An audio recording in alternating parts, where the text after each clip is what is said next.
Artificial intelligence, this term AI has become so normalized that we don't really realize the power, the kind of influence that it could have on society in general. We say like Chat GPT or Google Bard, these things are just like normal things to us now, just as Google searches. But let's dig a bit deeper and understand what exactly is AI and how it is going to affect us. Back with us here is the Android man of Goa, Mr. Prajyot, and he's joining us again to talk about AI.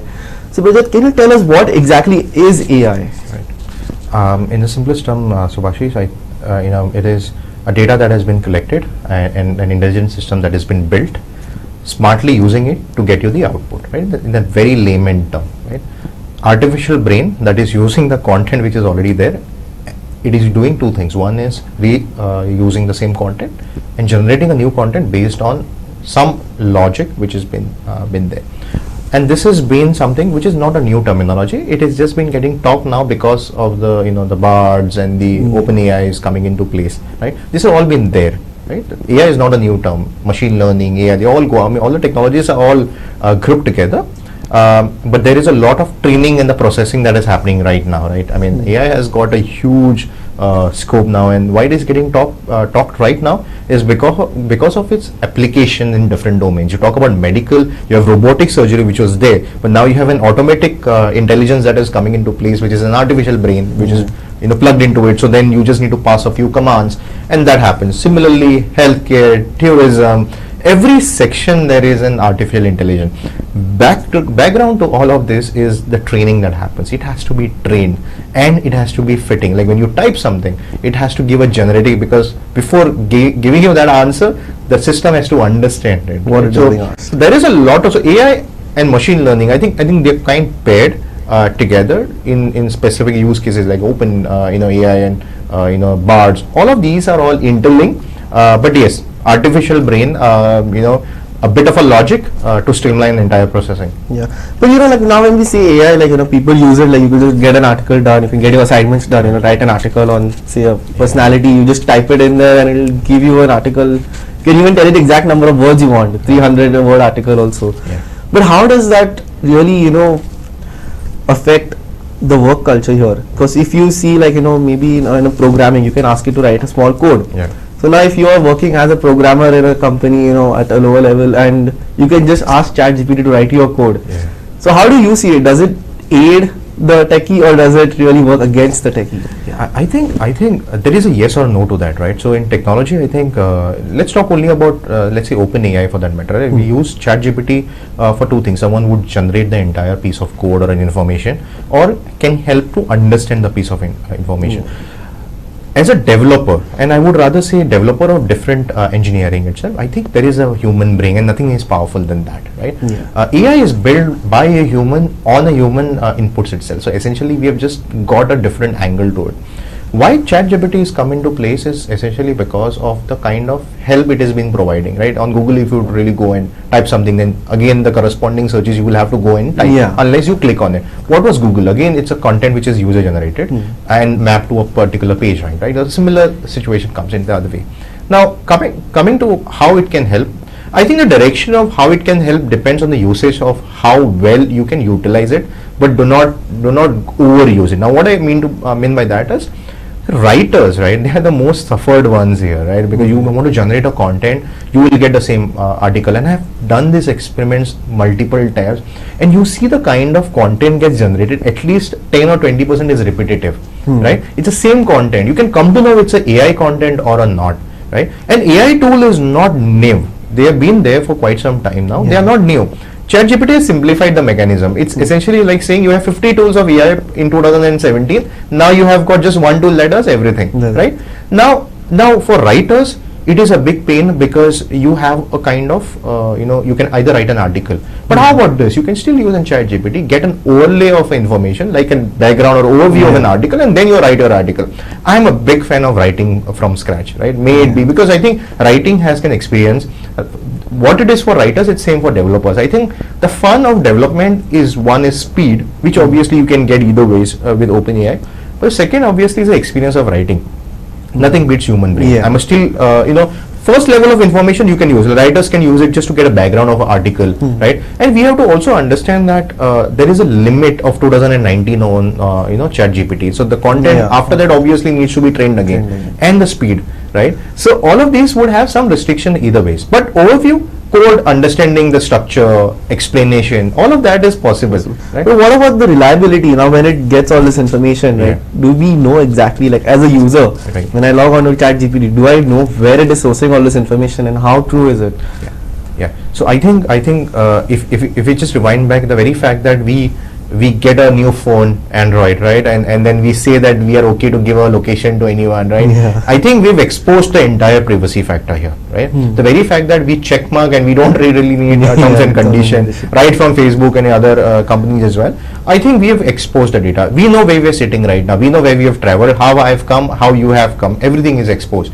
Only on based of that itself you will get the information, right? And this content cannot be generated with respect to everyone. It has to be specific to Subhashis, it has to be specific to Prajyot, and that also needs to differentiate what are your tastes. If you like to eat a burger, then it has to learn first that you have eaten burger. What are the ways it can learn burger, right? Maybe Subhashis is searching for burgers, or you're asking for burger places. Similarly with me, if it is ice creams, then it will search for ice cream. So it will give you those direction. It's like a map that will give you where Subhashis has to be taken. So we have trained AI. We have all been not as a user, but like a researchers for such tools. We give out the information. Somewhere there is a logic that resides which will understand the things better. Like a simple example, if you're writing an article, you're not happy with it, you will say we need other variations to it, right? There are different commands on, so it has learned that the previous article hasn't been really effective for it. So, but I have seen this other side of the experiment as well. The same article, if you generate for 10 or other times, you will still see the content getting repetitive, which is very bad for content writers, is because there is plagiarism coming in place. So similar content, it will not get ranked. So basic statistics over here, but good to have, not must to have. Okay. Well, now since it is keeping such a close track on what we are doing, our day-to-day lives, our privacy is literally out there. What are the sort of regulations that we need? Is there things that are being pushed, like or are we looking at like a dystopian, like the Terminators kind of really soon in our future? Like now, if, like medical, for example, like you spoke about, you plug AI into that, you could have operations being done by a robot with just the doctor sitting in another room monitoring what is happening.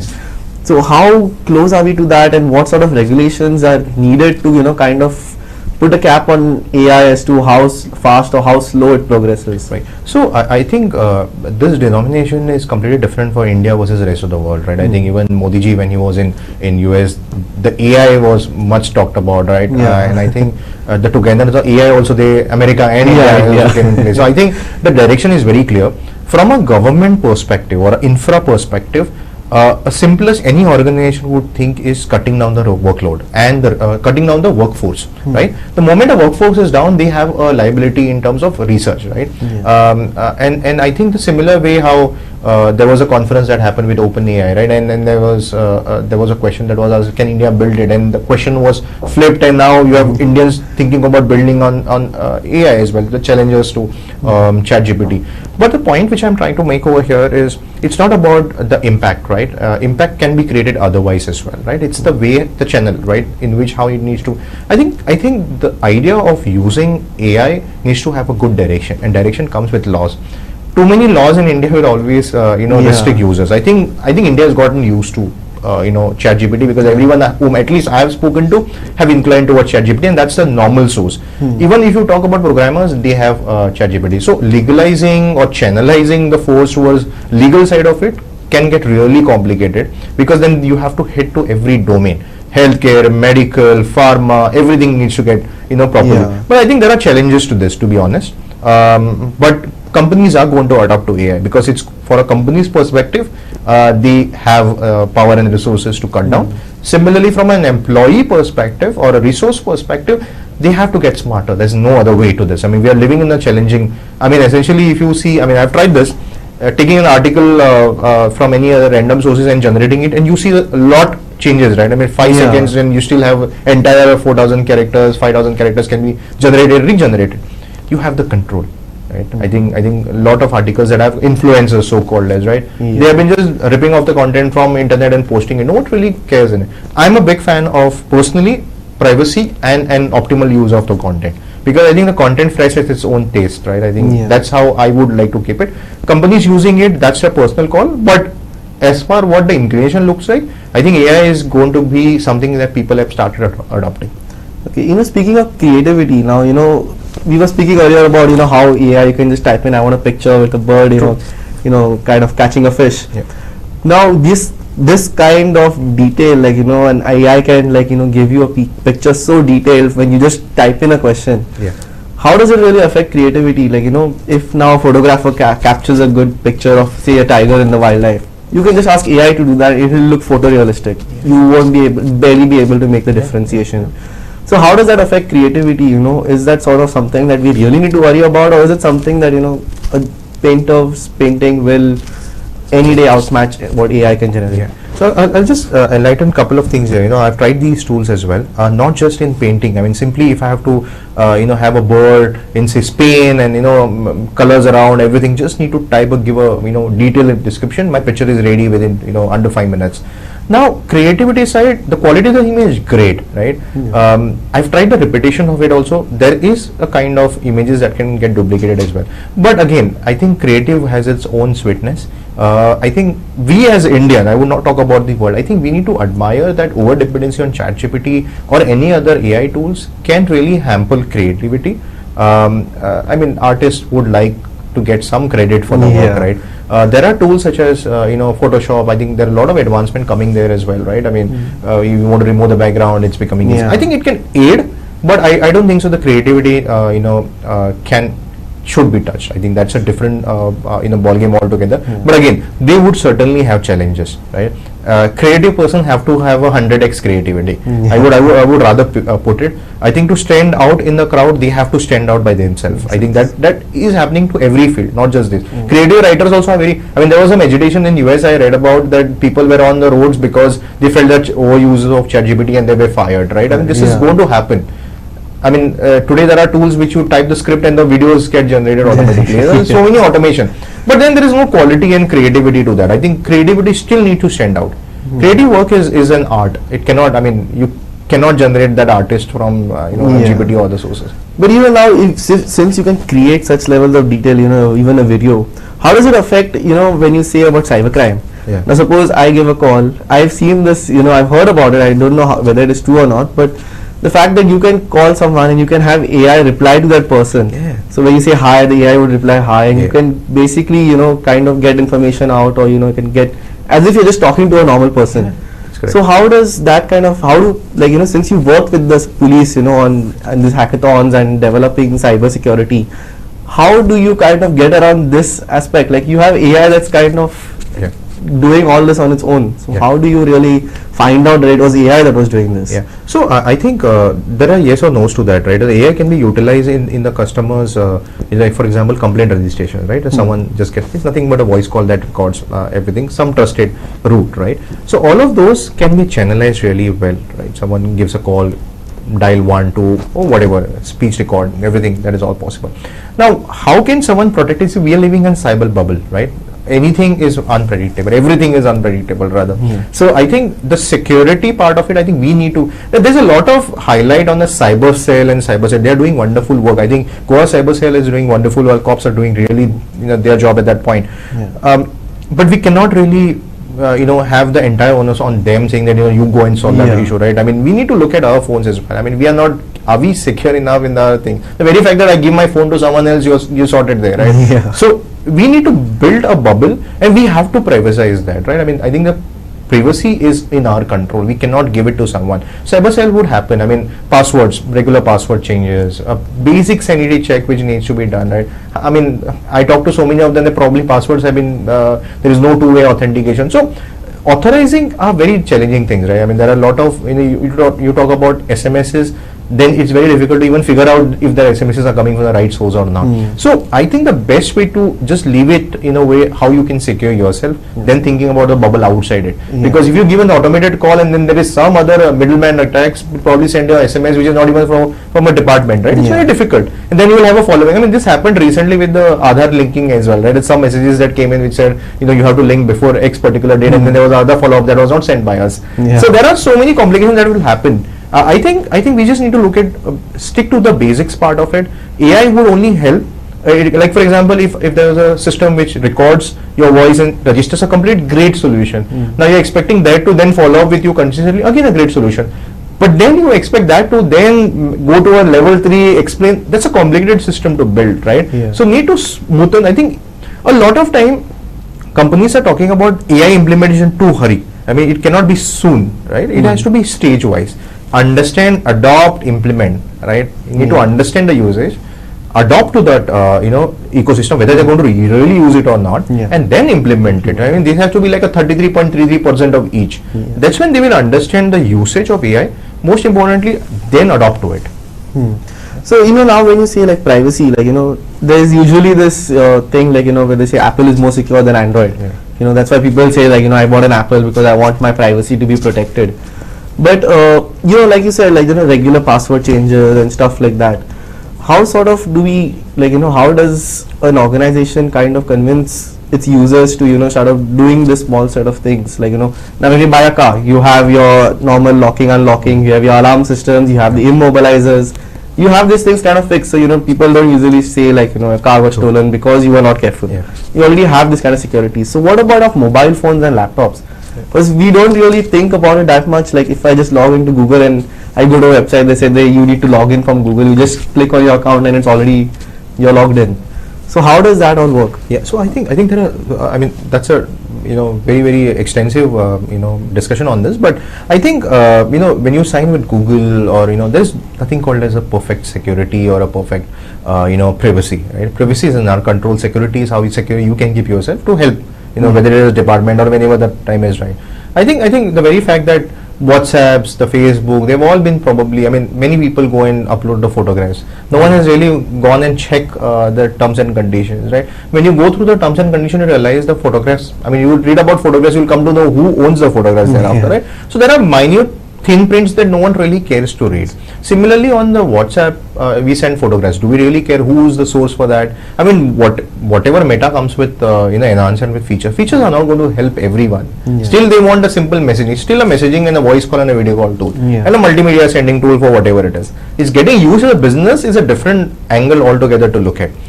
Provided how secure you are, passwords are changed very regularly. The browser itself is such an exposed one. You use any browser today, they are collecting information from you because it has to show you a content of that should tempt you. You go to Amazon, you buy something, it's again tracking the history. So I think we are living in a way ahead now in terms of privacy is in your control. What information you can give them, it's up to you. So you can always go to settings, uncheck the settings you want, have an authentication. I mean, I see so many students who are in engineering but they don't have an two-factor authentication, secure. Changing password secure, I think that's a very basic sanity check someone has to do. Changing very often, mobile number authentication, you should at least check the logs, who is logged in from where, right?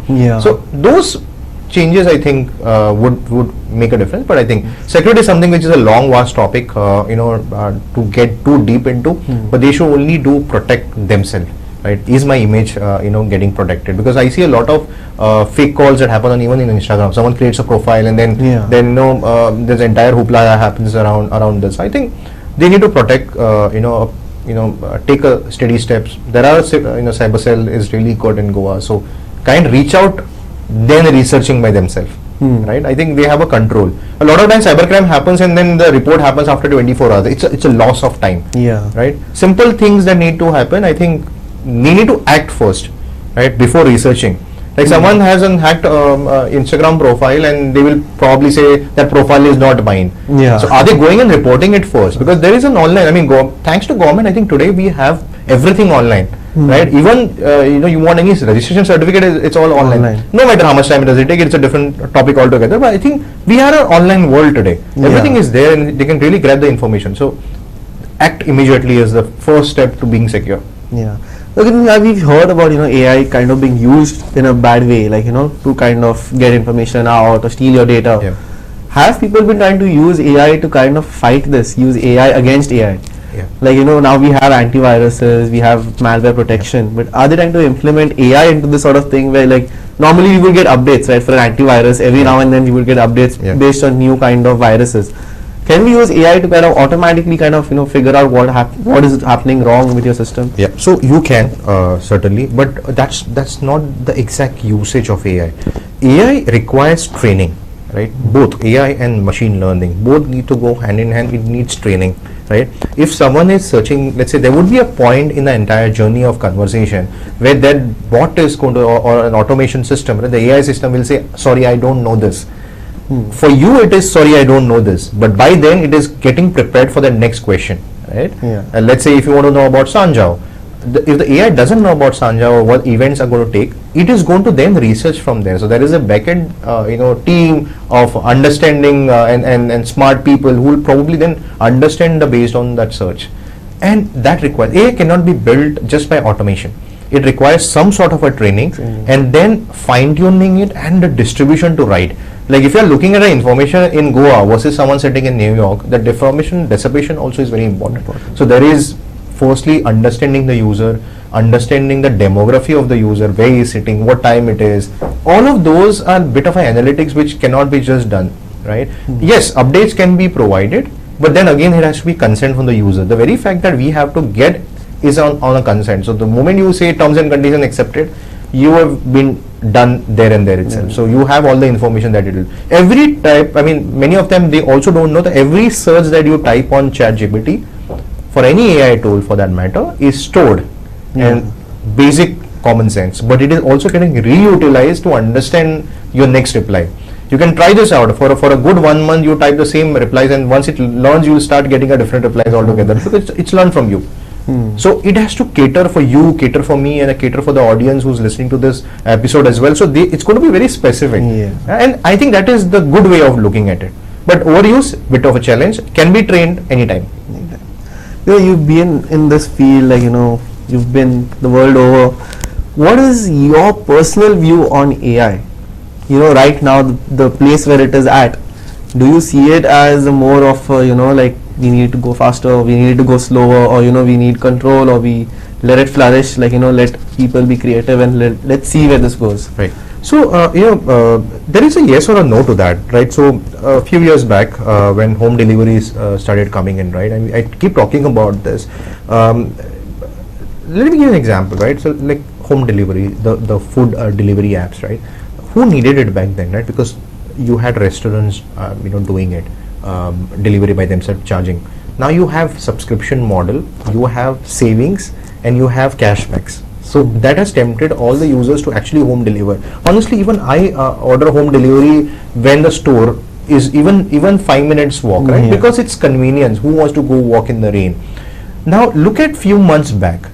If you had some store which was not next to you and that same delivery used to happen 5 minutes, no, 15 minutes, delayed, they've learned from you, and now they have a store which is just closer to you. So they're basically learning who's ordering from where. That is correct, and what kind of food as well, right? I had a good conversation with one of the folks from one of these delivery teams, and biryani. Panchim orders a huge amount of biryani as well, right? I mean, that's a statistics. He knew it. He's not even level 1 or level 2 support, right? I mean, still he knew it. Now that's the whole part. It's got the numbers, right? The very fact that there are awards given or statistics being shown, that's the fact, and it is a no-brainer fact, right? And people are paying for it. People want convenience. Convenience is AI because they want simplicity. Yeah, no one wants to go on different searches and click on it, get a result, copy it. I can very well go. Great to have a basic research. Bad if you want to really go and utilize, amplify, that becomes a bit of a challenge. So it is nothing but we have sold ourselves to AI to give information. Otherwise these are not possible. Otherwise you would have stores that are probably located 2 or 3 kilometers away. Not just that, I mean, you talk even about Amazon for that matter. The moment it has figured out that particular category is really working out, there are category managers who will keep an eye on that. But if the Goa is ordering too many computers, obviously you will start seeing computers itself. Right? I mean, that is what they want. I mean, every business wants to turn profitable. Yeah. Right? They want to make money, as simple as that, and that they will do whatever ethical they want in this respect. So, every e-commerce industry there, right? Why companies such as Amazon has really picked up? It's because of the speed of delivery. The very fact that you will go and pick it up something, you have local distributors that will deliver at home.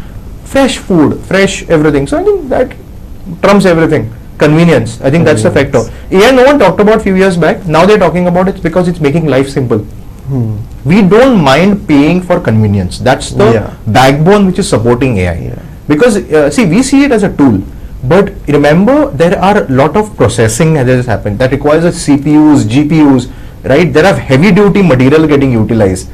At one point, they have user base now, right? There are so many user bases. The amount of time Facebook didn't take that to onboard so many users, ChatGPT has done in fractions, right? Now there are user base. Even if they charge $10 per subscription, which they are doing right now, or a $15 subscription, people will pay for it. And why shouldn't they? Because it's making their life simple. Same thing with every app. Any web, I think it's simplicity. You had Redbus that allowed to book buses. Now you have WhatsApp business integration. They have a catalog. It's just making things simpler. I think that's the good way of doing things, right? Using it effectively is in our hands, but I think AI is going to simplify things because we want data. No company would survive without data. Data is the biggest asset. Call it Google, call it Amazon, call it Flipkart. All of them need data. I mean, they need data. Okay, thank you so much again. We are kind of going out of time here. And thank you again for coming on the show and talking about AI. It's a topic that has kind of gripped the world and people don't know what is happening exactly.